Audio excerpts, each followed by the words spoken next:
నమస్తే వ్యూవర్స్, ఇవాళ Sunday special మా ఇంట్లో చికెన్ దమ్ బిర్యానీ, తర్వాత చేపల పులుసు, తర్వాత రొయ్యల వేపుడు. మామూలుగా లేదు మెనూ అయితే.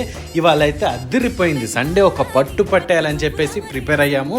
సో ఇవాళ ఈరోజు అయితే ఈ 3 కర్రీస్ అయితే ఐటమ్స్ ఇంట్లో చేసేసాము. సో మామూలుగా లేదు.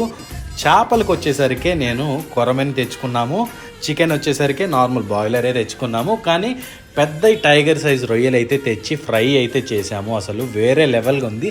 సండే వర్షానికి అలాగా క్లైమేట్ని ఎంజాయ్ చేస్తూ ప్లేట్లో అలా వేడి వేడి బిర్యానీ వేసుకొని అలా ఒక్కొక్క జాయింట్ని తీసుకొని తింటా ఉంటే అబ్బాబాబాబా ప్రాణం ఏటో వెళ్ళిపోతుంది అనుకోండి. సో ఇవాళ వీడియో వచ్చి ఇది. మీకు గనక నచ్చినట్లయితే లైక్ చేయండి, షేర్ చేయండి, ముందుగా అయితే సబ్స్క్రైబ్ చేసుకోండి. కొత్తగా ఎవరైతే నా ఛానల్ చూస్తుంటే కనుక వాళ్ళు తప్పకుండా నా ఛానల్ని సబ్స్క్రైబ్ చేసుకోండి. Thanks for you watching Bobby kitchen.